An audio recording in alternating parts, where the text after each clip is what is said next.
કેન્દ્રીય જળશક્તિ મંત્રી સી.આર. પાટીલના હસ્તે ગોડાદરા ખાતે સુરત મહાનગરપાલિકા દ્વારા વિવિધ ઝોન વિસ્તારમાં બ્રિજ અને હાઇડ્રોલિક વિભાગના અંદાજિત 230 કરોડ રૂપિયા 50 લાખના ખર્ચે સાકારિત થનારા વિવિધ પ્રકલ્પોનું ખાતમુહૂર્ત કરાયું હતું.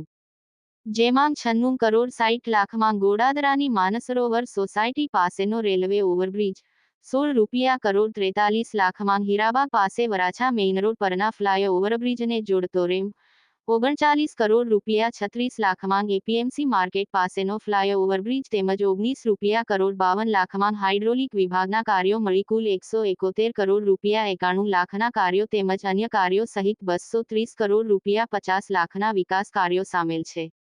સુરતવાસીઓને 230 કરોડ રૂપિયા 50 લાખના નવા પ્રકલ્પોની ભેટ આપતા કેન્દ્રીય મંત્રી સી.આર. પાટીલે લોકોની તાતી જરૂરિયાતોને પૂર્ણ કરવા અગ્રેસર મહાનગરપાલિકા તંત્રની સરાહના કરી હતી.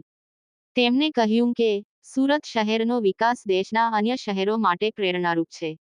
એક સમયે સ્વચ્છતા માટે ટીકાપાત્ર સુરત શહેર આજે સ્વચ્છતામાં પ્રથમ ક્રમે છે.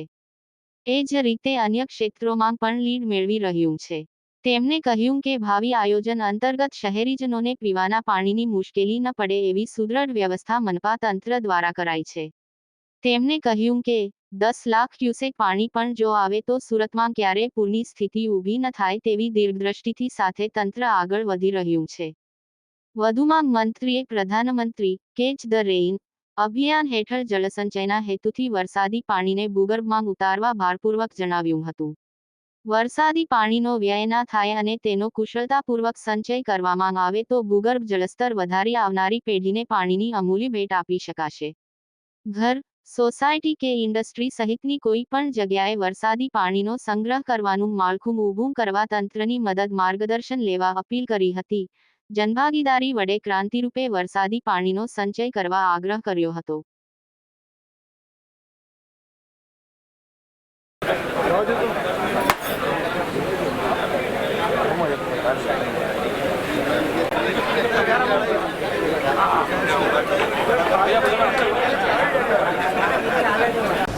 સુરત આમ તો હું પહેલા જે કમિટીમાં હતો કેન્દ્ર સરકારમાં અલગ અલગ જે સ્માર્ટ સિટીના શહેરો પોતાનું પ્રેઝન્ટેશન આપવા માટે એ દિલ્હી એ કમિટી પાસે આવતા હતા.